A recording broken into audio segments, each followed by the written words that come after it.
What's going on, everybody? I have got an incredible guest for the Leaders of Leaders podcast today. I've got Timmy Gallagher, and he just came off of a silent retreat for 2 weeks, which is incredible. And then he says it harkens back to his rite of passage in 2006, and so we'll jump in right there. But first, without further ado, let me intro. So Timmy Gallagher and coaching has evolved for him as a calling to be of service to others in their evolution of performance and leadership. His wisdom and experience of over 30 years in law enforcement, corporate, government, education, not-for-profit, spirituality, endurance, athletics, and coaching has allowed him to be agile and present in every coaching conversation. Coaching with him would be thought-provoking, or will be thought-provoking, and a creative process that inspires you to maximize your personal and professional potential. So with that, let's jump right in. You had said something, and I was like, "Ooh, let's get that on record here." Talking about initiation. Would you mind sharing that again? And then I'd love to just unpack the last 2 weeks, and then your rite of passage, and all of the leadership and coaching and stuff that you do. I'll try to remember what I said, but of course, good morning, good afternoon. Thank you, Aaron, for having me on. It was a delight to find you out there in the podcast world. Most of my podcasting I do regarding coaching, we keep it about the mind and mental fitness and results. And our mind becomes a self-fulfilling prophecy for us. And for those that want to go to the next step, we talk about God. And I feel safe that we can go there with you. I've listened to a number of your Unapologetically, episodes. we can definitely Yeah. dive in deep. So that's refreshing for me. Um, and I think what I said was we were talking about, I was away for 2 weeks and it harkened back to my rights. And regarding initiation, the call for initiation is deafening. I think that's what I might have said that pinged you. Absolutely. Yeah, that was, Yeah. nailed it. I mean, and it seems to me that the the call to some sort of initiation, so we can look to the left and right, and look up and say, okay, now I'm a man. Okay, now I'm a man of God. Okay, now, and obviously it doesn't seem to exist in the way in which humans and our society have designed our society, our communities, and such. And so, it seems to me that it's palpable. There's a movement towards that, and young and old, and everybody in between. At least that I am having conversations with, they're saying a very, very similar thing, and it harmonizes into what you have experienced in your rite of passage. I want to talk about what you've experienced in the last 2 weeks. And then, but then, this initiation. Okay, Dad, am I a man? Mm-hmm. Instead of, you're a man, you're 18, you can buy cigarettes. Mm-hmm. You can, you can get smut magazines. Oh, now you're even more mature. You can drink alcohol legally. And these are just pitiful examples of initiation. These almost legal age requirements. And so then we wonder why we have 40-year-old children still Yeah. in their parents' basement, or still pursuing, lust as the end goal, and finding that it's endless, and it comes back always found wanting. Very interesting. So I would love to start with sort of the rock'em sock'em word that you stated about your 2 weeks. What was funny to me is you said, it's 2 weeks of silence and solitude.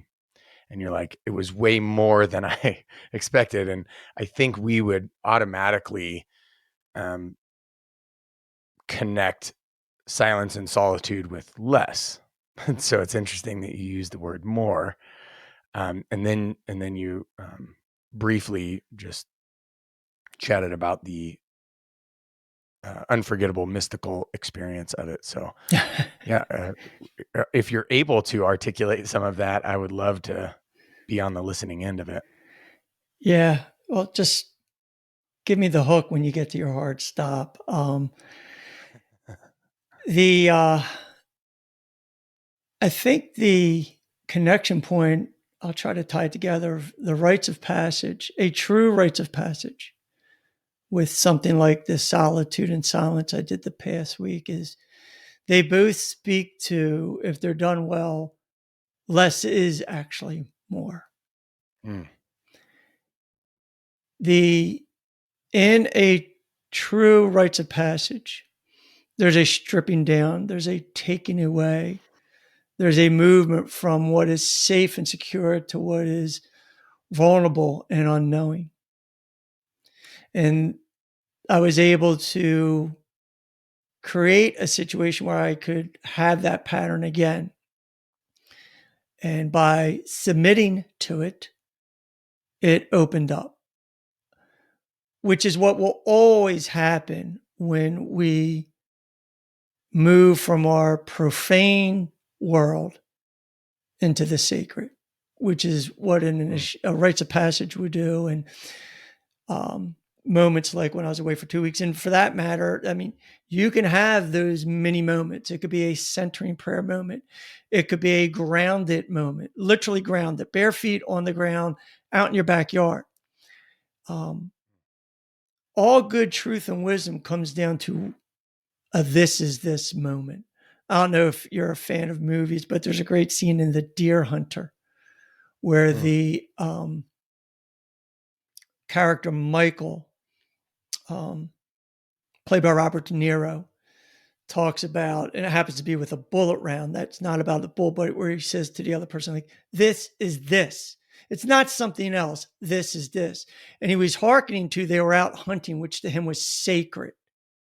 And if you don't come prepared, don't come at all. If something's worth doing, it's worth doing well. And if there's anything worth doing well, it's this thing called life. And I think when I emailed you about the possibility of us getting together, I mentioned the 5 hard messages every man needs to learn, which I learned on my rites of passage. And it really is that if you're not tapped into something bigger, you're not tapped in. You know, Robert Bly, the poet, talks about it. If a man hasn't cared for your soul is dead. And your soul's not dead, but what he meant was it has to be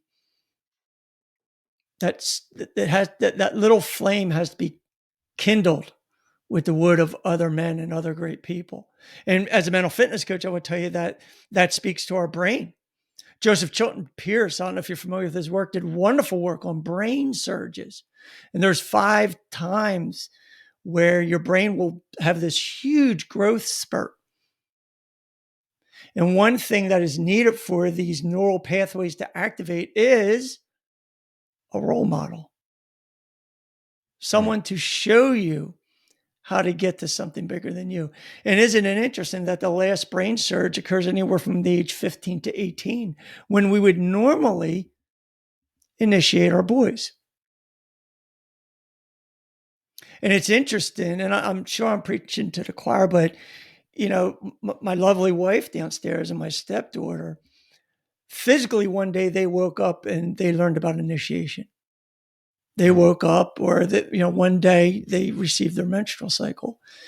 And, that young girl comes to mom and says, well, what is this? Oh, welcome to womanhood. Now look at the patterns, Aaron. It's bloody. It's painful. It's emotional. You'll go through it every 28 days or so. It's very spiral, cyclical.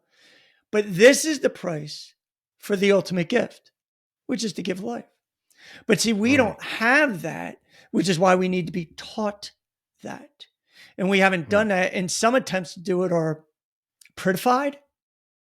I mean, I'm a Roman Catholic and we have confirmation, but it's nice. It's pretty. We've even taken away the slap in the face we used to do.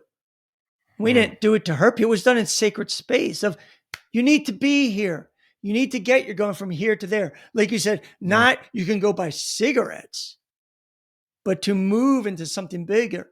It's really to help the man, the boy to learn if you don't transform your pain, because life is painful, you will transmit your pain. And that's why we're seeing what we're seeing in the world. Yeah. Hurt people. Correct. Yeah. Man. Well, that's the trailer. So that's perfect. No, that is amazing. What's interesting is in the conversation that I just recently had with the father and son that wrote the book on this rite of passage, he paralleled the same thing. He was like, well, women, when they go from girl to womanhood, like they know it. And he said his wife goes, well, I mean, yeah, we can do a rite of passage for our daughter. However, this will naturally happen as well. That's right. And if the mother is tuned in and intentional, it will be something that is, moving her from being a girl to now womanhood.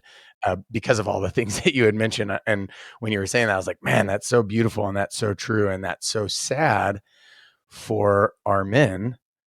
And, this is the Leaders of Leaders podcast. And I think the leader of leaders was Jesus Christ. And we can see that not only the legacy throughout history, if you look at the hinge point and then how history changed from this one person, not connected to millions of people on a megaphone shouting, but actually bloody, painful, sacrifice, right? And then completely changing our worldview on the economy and seeing it not as a fear economy, not as a money economy, but as a love economy, right? And shifting the way we tune in. It's really interesting. And it's also really sad that so many of us supposed men are disconnected. We're not men. We're just immature boys trying to fumble and stumble our way through life and not, like you said, with the round, right? Yeah. With the bullet, Is this. Yeah. Not seeing that this is this, if there's anything worth wrestling and turning your life over to something that's higher than your selfish stuff. It is this, which is life. Right. And pretty incredible.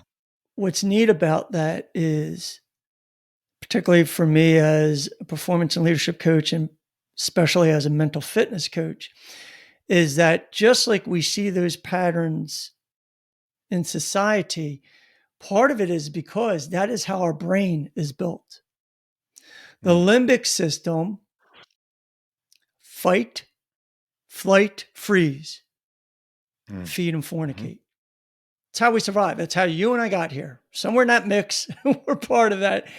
And that part of our brain is 3 to 5 times stronger than the other parts of your brain, such as your right hemisphere, where your creativity, your imagination, your creative juices, that's in your right side of your brain, or your prefrontal cortex. That part of your brain, the limbic system, is 3 to 5 times stronger. And Aaron, it gets first bite at every stimuli that comes your way. So left to our own devices, we are in survive mode. Yeah. And what I do as a mental fitness coach is I help folks realize that limbic system, how it shows up in a voice. It's called our saboteurs. So I help them identify their saboteurs. And then your thrive part of your brain is what we call your sage. So what does that sound like? And the work to go from saboteur to sage is mental fitness. It's just like getting in shape. And how do you do it? You do it through, are you ready for this? Presence. Just being in the only thing we truly have, which is now. And we do it through with what God gave us. It's ingenious what God did. Okay, I'm going to give you this brain that's going to help you survive. And I'm also going to give you a brain that can tap into some bigger things. But on its own, it'll default to survive.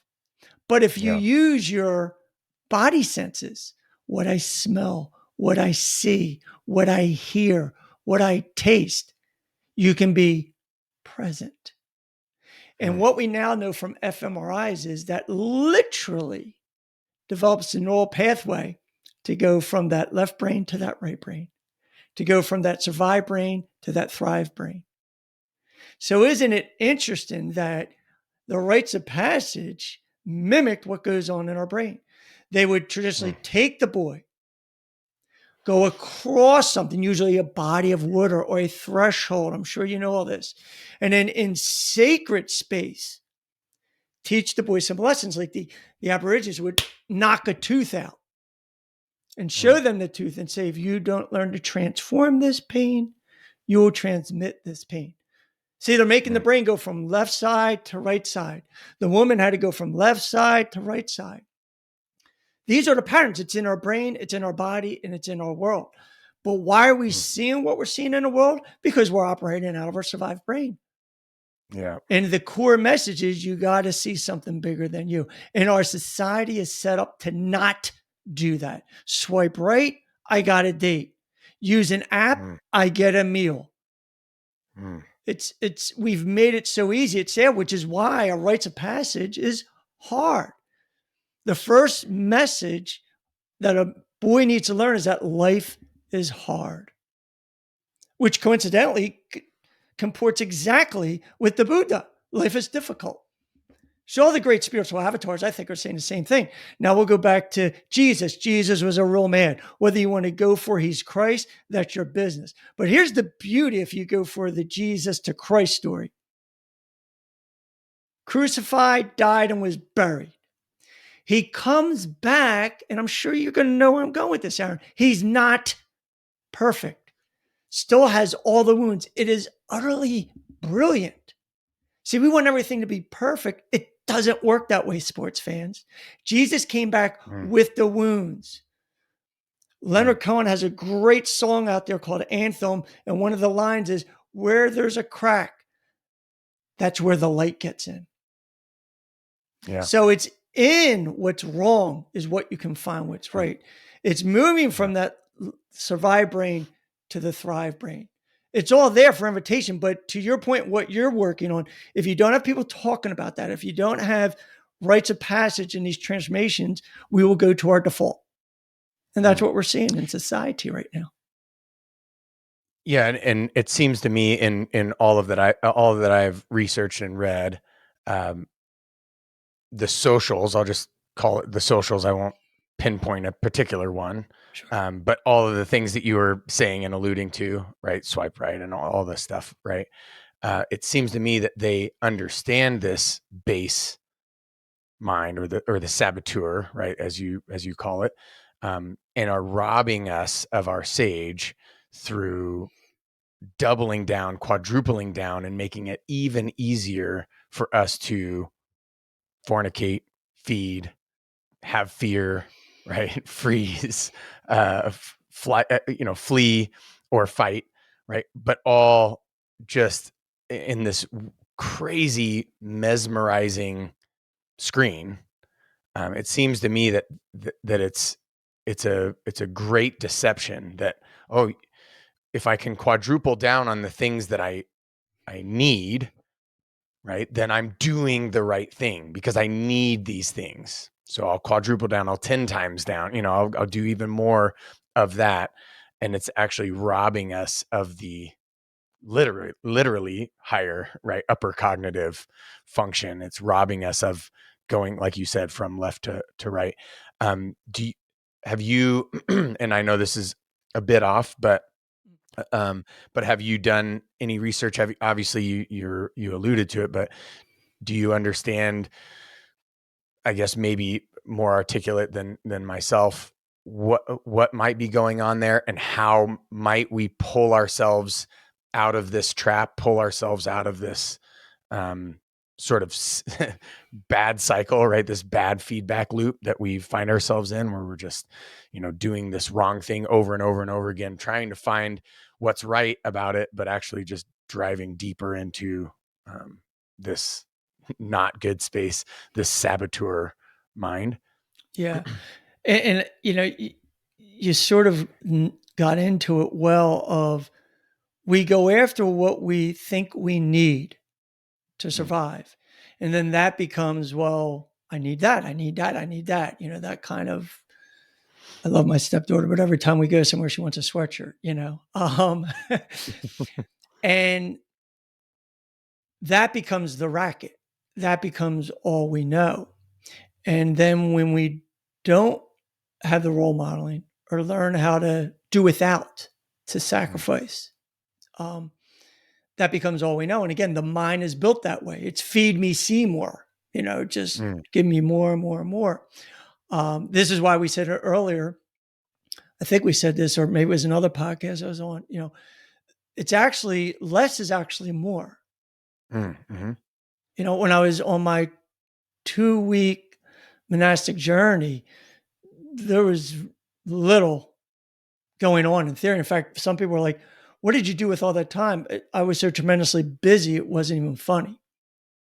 But less is more. And our society, particularly our Western culture, is not built that way. Do more, be more. And often we get to the top of that ladder and realize it's not leaning against anything. Thoreau has a great quote to the effect of, I'll butcher it, but most men lead lives of quiet desperation and they go to the grave with the song still in their heart. And see, the neat thing about it, a rites of passage and role models is you end up only bringing out what was already in you, which is a little piece of God. Every human was put on this earth to bring something unique for the betterment of everybody else. And that's a song that goes to the grave in the heart. But you don't get there easily. You have to sacrifice, call it the ego, I would call it the judge and the saboteurs, to get to that higher function, right? Yeah. So listen, the socials and, these phones and all that, in and of itself, they're not the enemy. It's just how we use it, right? I mean, I can bring up a centering app on that phone. That's excellent. Right. But the biggest thing I will offer to you that I think you're on to is the idea of role model, particularly a positive, spiritual male role model. Now, you mentioned I had a career in law enforcement, and obviously gangs and drugs came up in that career. And isn't it interesting that when you look at a gang like the Bloods or the Crips, they have the exact same pattern in there of initiation. There's a PPO, a pledge, prayer, and oath. There's a bloodletting of some sort. See, we crave this naturally. Our deeper fiber knows we need this. And then when we go externally to look for it, it's not there, which is why we need men like you on podcasts like this talking about this, having this conversation. So do you, in your coaching, do you fill that role model space? Or are you helping them let's say it's me, I'm coming to you like, hey, I want to increase my performance, my mental fitness. Do you become the role model and then switch it over, sort of Indiana Jones in the Temple of Doom, and switch it, or do you stay that role model? How does that typically work for you with your clientele, with your coaching clients? That's actually a great question. Nobody's ever asked me that. Traditionally in coaching, particularly as an ICF certified coach, International Coaching Federation, I travel the journey with you. Like I'm the navigator and you're walking the walk. Because coaching is really about asking a lot of questions, thought-provoking. It's not about giving you the answers. That would be more of like if you hired me to be a consultant based on my experience, well, I've done this, so you should do that. So it's walking the journey with them. Somebody who then is venturing into particularly the spiritual realm or the religious realm I would tell them to get a spiritual director or get a positive role model. If somebody said to me, well, I want you to be that, then the coaching relationship would change, because that type of a spiritual role model, they need to challenge you. Mm-hmm. Sometimes in a very hard way. They need to hold the mirror up to yourself. You follow? Yeah. Mm-hmm. But what I do in my coaching is traditional ICF coaching, but with the mental fitness niche of, hey, what you need to get is that your brain left on default doesn't work for you, for society. It just works to keep you alive. So there's another way. So what does that mean? So I have a CEO saying, I just can't get traction with my people. What do I do about my people? No, what do we do about you? Yeah. You follow? Mm-hmm. Yeah. Yeah, We have met absolutely. the enemy. It's ourselves. Yeah. Right. And what it is it's the default is your brain. I actually laid this out to a priest, and I made the, call it, bold jump of, it could be the idea. I'm not speaking theologically, but maybe the idea of original sin is actually the original brain.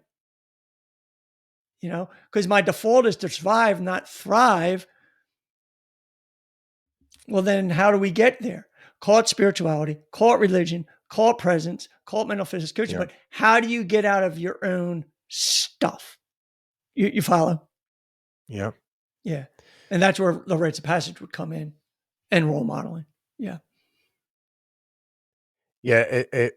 I mean, to play on that potential parallel or metaphor Mm. a little bit further, right? It's like the tree of the knowledge of good and evil opened up this idea that, oh, this brain is connected, whereas before it was running on God and like you said, the peace of God that is in all of us, right? Doing what it is that is our purpose in this imago Dei or image of God. And then, oh, but now you're suddenly aware of how it exactly functions. And that in itself, right, now plagues you with a problem, because you're going to have these base instincts that you otherwise wouldn't have had.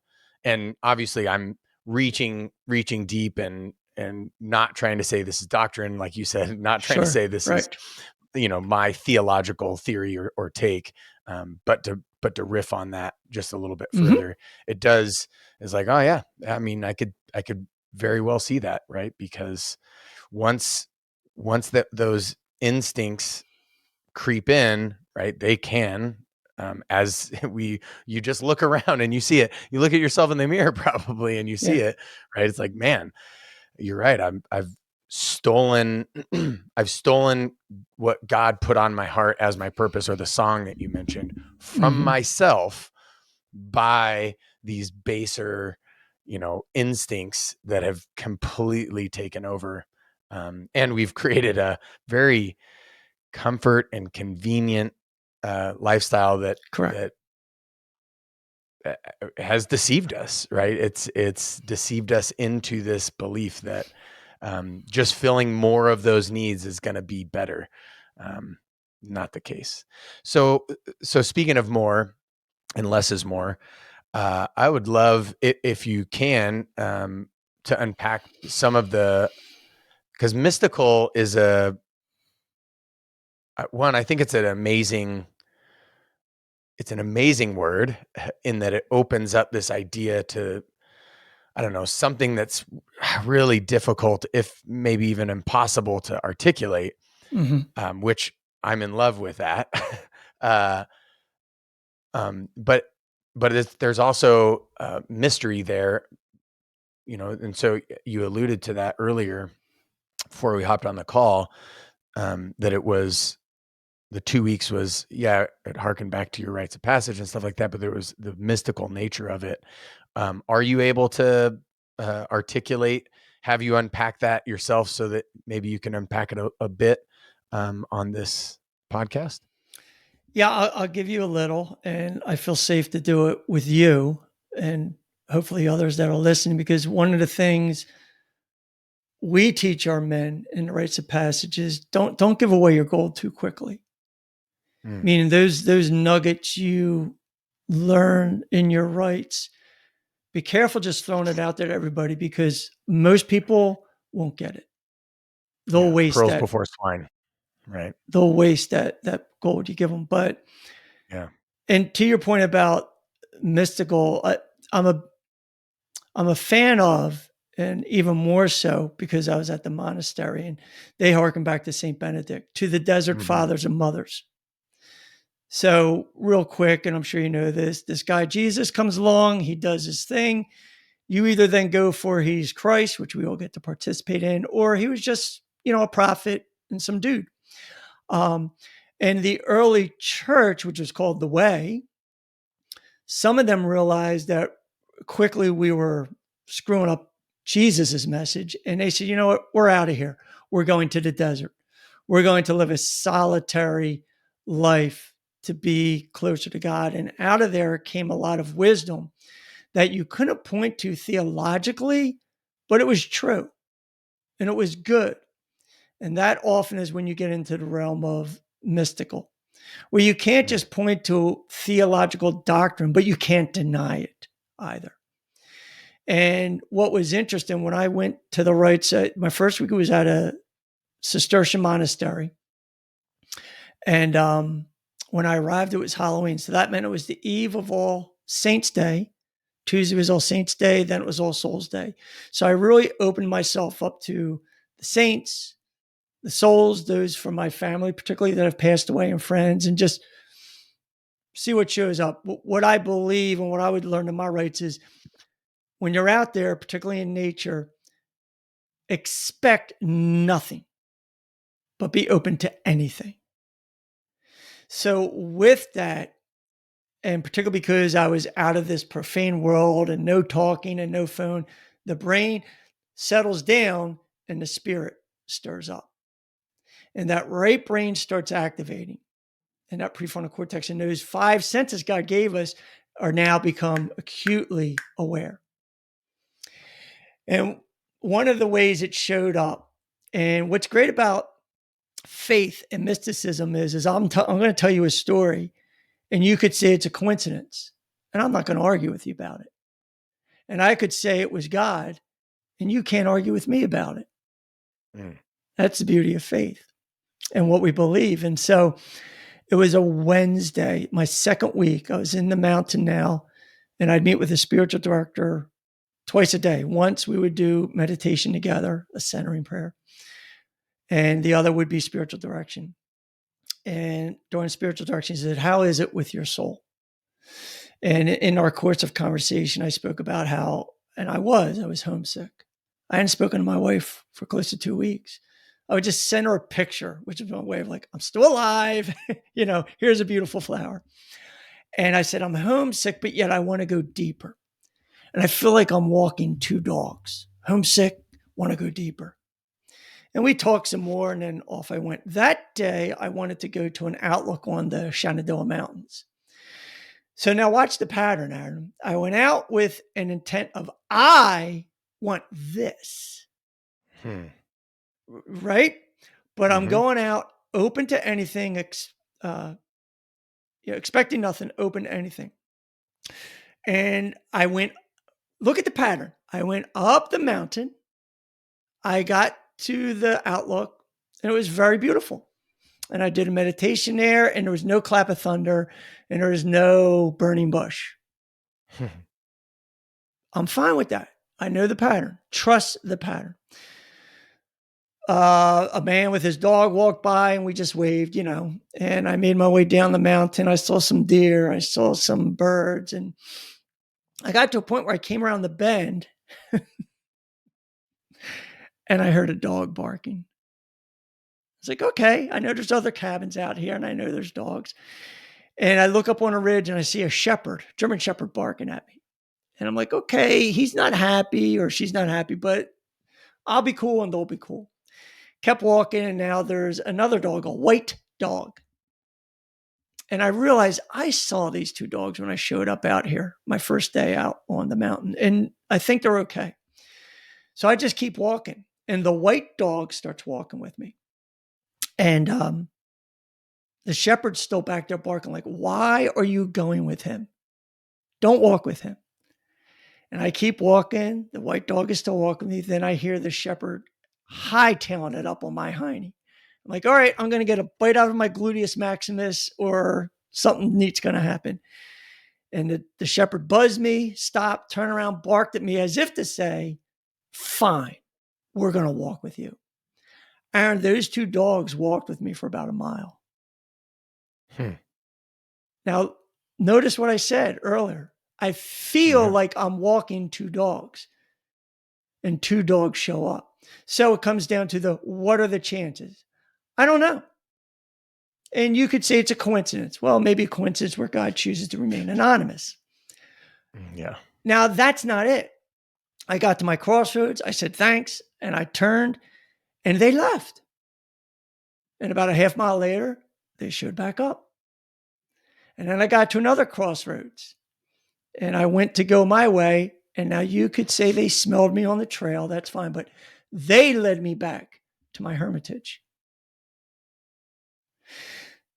I say, thank you. I go in my hermitage. I put my gear away. I'm settling in. I look out the window and I will send you the picture, Aaron. This white dog and the shepherd were sitting guard outside my hermitage looking over the valley.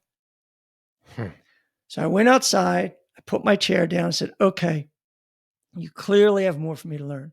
The one that was afraid, the shepherd, came up and wanted the petting, tactile reinforcement. And she plopped herself right next to me.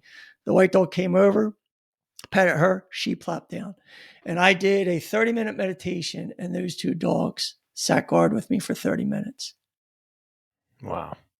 I then had to pick up some kindling for my fire. They helped me pick up the kindling. And when I said, I'm good, I need to go in, they left. So, talked about walking two dogs. Two dogs show up and they stay with me. Was it a happenstance? Was it coincidence? It's truly what you want to believe. But I can't point to a book and show you, here's where it's at in that book. I can't point to theology and show you. To me, that was a mystical experience. And to me, it is still very real. And it's welling up in me right now. Yeah. It was beautiful. And look at the pattern also. Pattern of 3. So, and I had something like that every day. Every day. Wow. And what I would submit to you is that pattern is there for all of us all the time if we just get from our left brain to our right brain, get from survivor into thrive, get from uninitiated to initiated, get out of me into the we, get out of more and into the less. So good.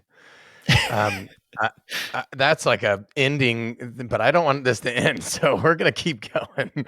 Okay. That is incredible. And also, I was expecting, get out of future, get out of past, and get into present too, right? It's like and the interesting part is you felt like you were walking two dogs, but now no, these dogs are choosing to walk you. That's right. Just you got it. There's so much there to unpack. Shoot, that's a book right there. Like that, just that one day. Man, and that welled up in my spirit as well, just hearing that. And I don't know, I'm sure coincidences do naturally occur. I'm certain that is probably the case, as it would seem probable. Also, there are some times where, man, these coincidences are just happening way too incredibly, and way too often for me to just, I think ruin it by calling it a coincidence, and just be in that spiritual and mystical place. I don't know if you've read The Cloud of Unknowing. Absolutely. Sure. It's a really difficult pursuit of a book. And it's trying to articulate the inarticulable, right? The thing that you cannot articulate, the thing, we often try to box God as, this doctrine and this thing. It's exactly. And it's like, well, if there's one thing that we should know, it's that we don't know. If there's one thing that we can't box, it would be the infinite. It would be the greatest conceivable being. So, Aaron, I'll share with you because I feel safe to do it. The second week when I was in the mountains meeting with the spiritual director, it got to the point early on where what happened was all I did was weep and write for 3 days. I would forget to eat. There's a little journal behind me. Somebody was nice enough to give me this nice journal, and I used it. It was, blank, and it's full. And I came back and just gave it to my wife because she was like, I want to hear about it. I'm like, just talking about it will corrupt it. Like, I won't even get it right. I'm sorry. So I wrote it in the moment. So that's as close as I can get. But, even the idea of, trying to talk about God, we're already missing the point. I mean, it makes sense why, the Jewish tradition said Yahweh. And what's neat about Yahweh is you can say the word without closing your mouth and say it with breath. It's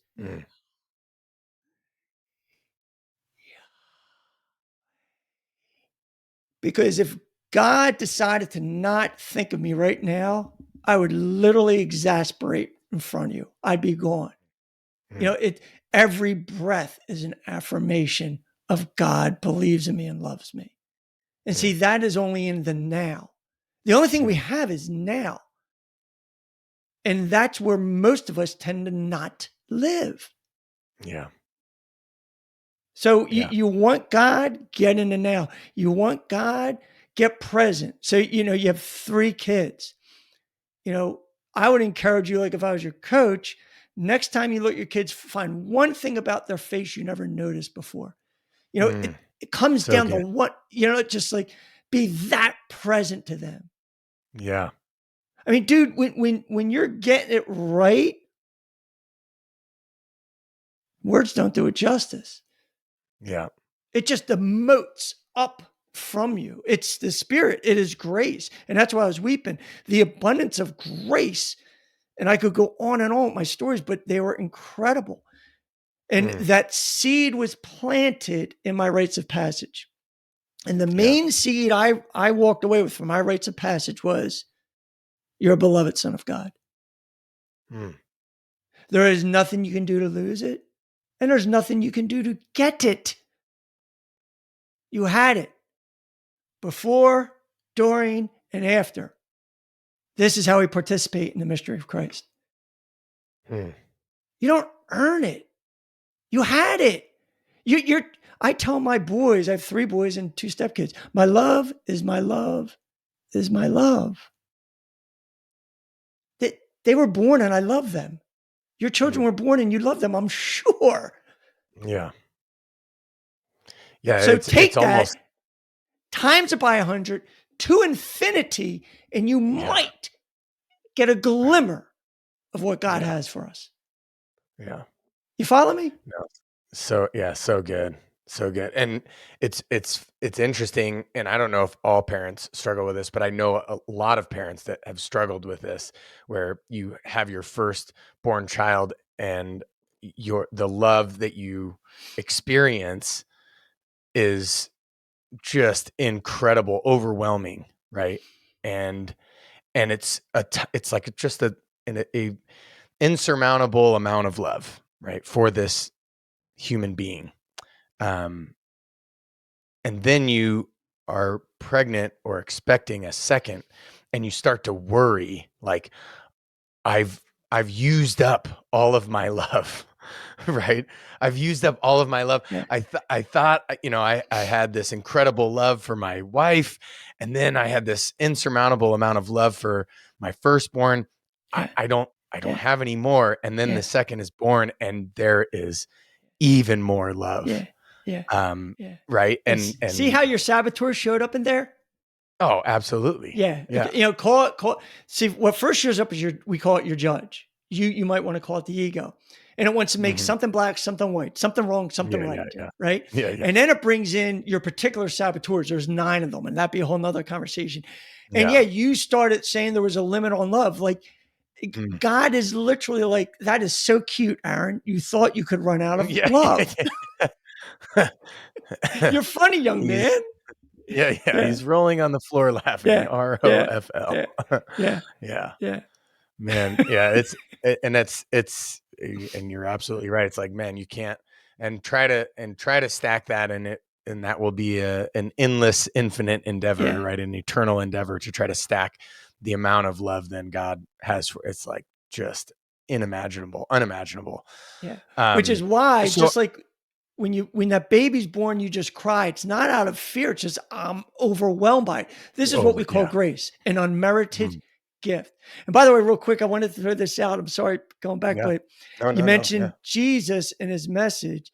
The first words we know about Jesus that I know about were, repent and hear the good news, Mm. which when you go back to the Greek and the Aramaic and all that, it was metanoia, which meant change the way you're looking, change the way Mm. you're thinking, go from left brain to right brain, turn around. Mm. Like you and I are looking at each other through Zoom or whatever right now. You could describe to me what's behind me, but the best way for me to see it is to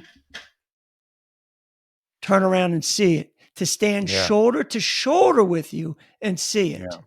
Yeah. Yeah. And that's the walk So with Christ.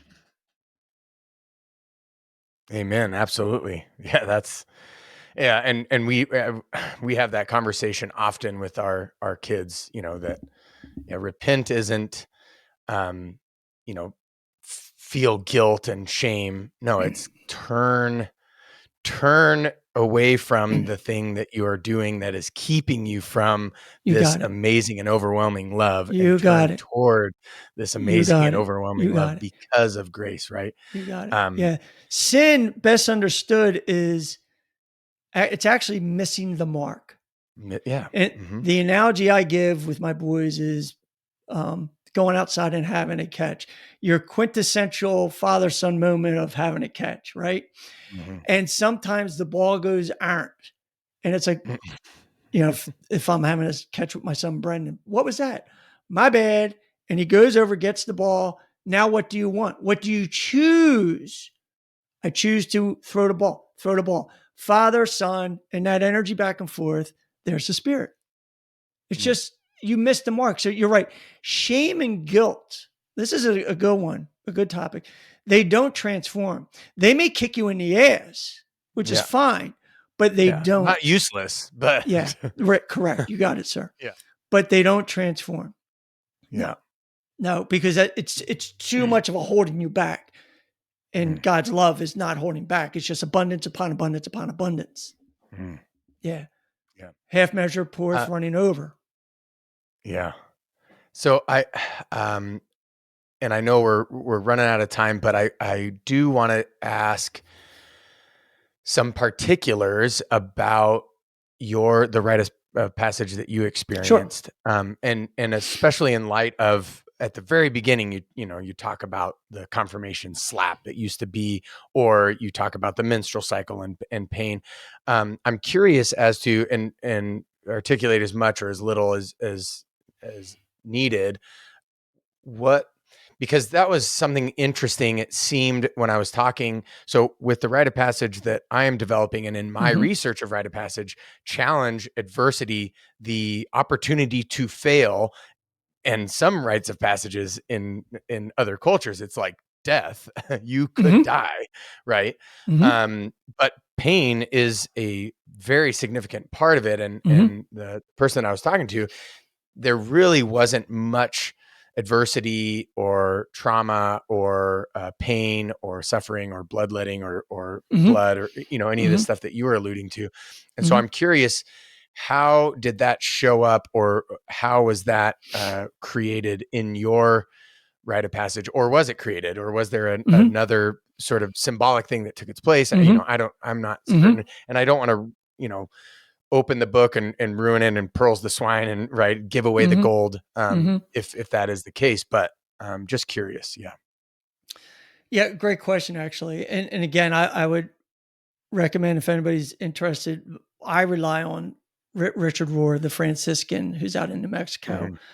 Adam's Return and Wild Man to Wise Man, two excellent books on these patterns. There's a day of separation, there's a day of grief, there's a day of initiation. And to create that ultimate initiation experience, we've already been in silence. So we're taking away from the more, right? There's been fasting. So we're telling the body, no, no, no, no, no. You're not in control. I'm doing this part of something bigger. So there's a limiting, there's a letting go. And then we give the men an opportunity to go to a sacred space. We happen to use these genuine teepees. And in there, they can they can ritually wound themselves. They can mark themselves where their wound is. And I'll mention to you somewhat anecdotally, it's interesting. You could go into teepee and do nothing, or you could take this red dauber and wound yourself where you're wounded. Aaron, there's guys that come out with red all over them. There's guys that, and we don't tell men to do this. And these are grown men, they come out naked with the red on them, and they just go naked off into the woods, which for those that don't get it, I'm not going to try to convince you, but for those that are getting it, wow, can it get any more vulnerable than that? And interestingly enough, many men do wound themselves in their penis area, because it's such a phallic male symbol. So there's that. And then when you're out in nature that day, you're to go and find a place that speaks to you, and you stay there. You don't move for about 5 hours. And during that time, we give you 5 envelopes to open about every hour, which you just go by feel. There's no watch, there's no phones. And I mentioned to you, the first message is life is hard. Because if we don't learn that life is going to be difficult, we're not going to get it. And usually pain's the only thing strong enough to get our ego out of the way. Pain is the touchstone of all spiritual growth. Yeah. Jesus is the quintessential example.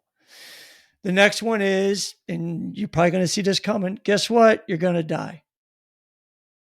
If we don't understand that our life is just a speck in time, you think this is it, you're missing it. This is why we can participate in the body and blood of Christ, in the mystery of Christ. Number 3 is you're not that important. You have to have humility. Humility goes back to the word humus, which is of the earth. You're from the earth. You'll return to the earth. The only right you really have is to love and forgive. That's what the gospel tells us about. Number 4 is you're not in control. Hell, I just explained how your brain doesn't even work well for you, let alone everything else. Right. And until that illusion is taken away from you, you're going to think you're all that, which in our Western society, particularly our white, male, egoic Western society, it's problematic. And then number 5, your life is not about you. And that's the summary experience, because really what you are about is life. And then you come back, we do more rites, and then there's a feast. And then the next day we unpackage what we call the common wonderful, which is putting this all together. But you can't get to the positive until you have the negative. We're not, swipe right, I got a date. Click on an app, I've got food. Back in the day, it was you and I'd have to go hunt for that. Yeah. It's just so easy, so prettified. So what do we need to do every now and then? Like I did the other day, go away, cut it off, do with less, and you will get the more, because the you are supposed to be, you were born with. Just all we go through, it's veils that cloud it and cloud it. Once I saw through glass darkly, now I see face to face. It's removing that. And that's what the rites of passage seeks to do, is teach that young man that there's something bigger than you. And so as part of your coaching and performance, do you put on these rite of passage for men It's a then? great Is question. that like a big part of, because it's like you're speaking of it like you're leading it. Yeah. I don't.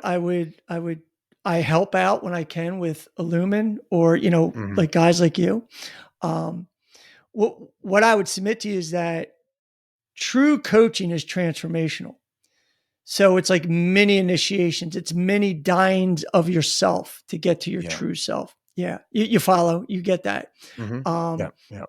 Because really a good coach isn't about, they don't provide answers. They just provide questions. Life is really about having a better question, not the right answer. Because once you think you have the answer, Right. guess what? You don't have the answer anymore. Yeah. You got to go deeper Yeah. now. What? Yeah. Yeah. Well, and the more base version of that is like setting a goal, and then you get to your goal and you think that, oh, that was going to be the thing, and then you do it Yeah. and it becomes so anticlimactic, even if Yeah. it's massive and significant and there's a struggle, and you're like, oh, and this is it. And Yeah. Yeah. oh, and I'm the same person I was right before I Yeah. I Yeah. did it. And so why did I do all this? And what, and it just opens up so much more. And oftentimes it can lead to a bad place.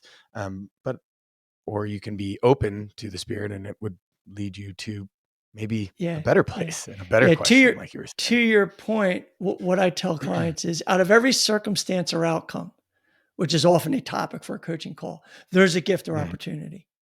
Mhm.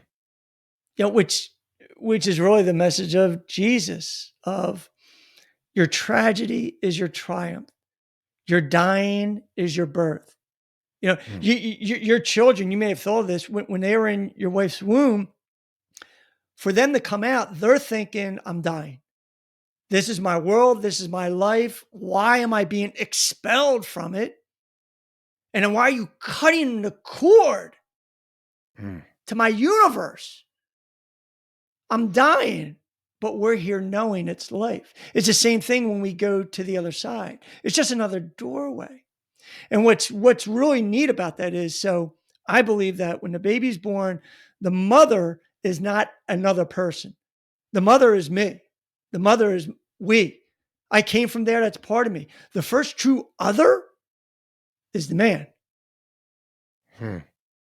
which is exactly why you hear of all these like father wounds and father hunger and daddy issues, Mhm. which is why, unless that man is truly a positive male spiritual role model, Mhm. because you become at that time the substitute for the image of God, because you're the first other. And I look at what I dealt with as a cop, and those men, most of crime was done by men, did not have a positive Mhm. spiritual male role model. And I was actually told that in an interview of a guy. We were locking up. I wrote a piece about it, and he confirmed that. He said, absolutely. Yep. Mhm. No, these patterns are ancient, they're cultural, they're societal, and we need to bring them back, which is why it was so refreshing when I heard you in your podcast. I'm like, I almost just sent you an email of like, just have me on. I'll explain later. Well, I'll tell you what, Timmy, this has been incredible. And I know it's just the snowflake on top of the tip of the iceberg that is, right, not only your coaching, but the experiences that you have had where you can fill that role a bit, right, as the positive spiritual male role model, but more importantly, help people seek and find good, positive spiritual male role models. Help people understand where they're maybe confusing some of their more base, Mm-hmm. right, Mm-hmm. saboteur Mm-hmm. minds, and can engage with the sage. So I just want to say, one, this time was absolutely my incredible pleasure. I'm super honored to have you on the Leaders of Leaders podcast. man, this went 1,000 times better than I was expecting it to go, and I thought it would go really well. I was like, oh, this is great. This is going to be great conversation stuff, but it just my thought of it, my romantic ideal of it, paled in comparison to the real deal. So thank you so much, Timmy, for coming on.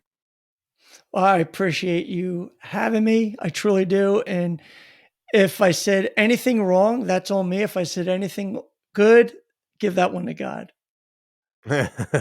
As it should be. Thank you. Yes, indeed. Indeed. Indeed.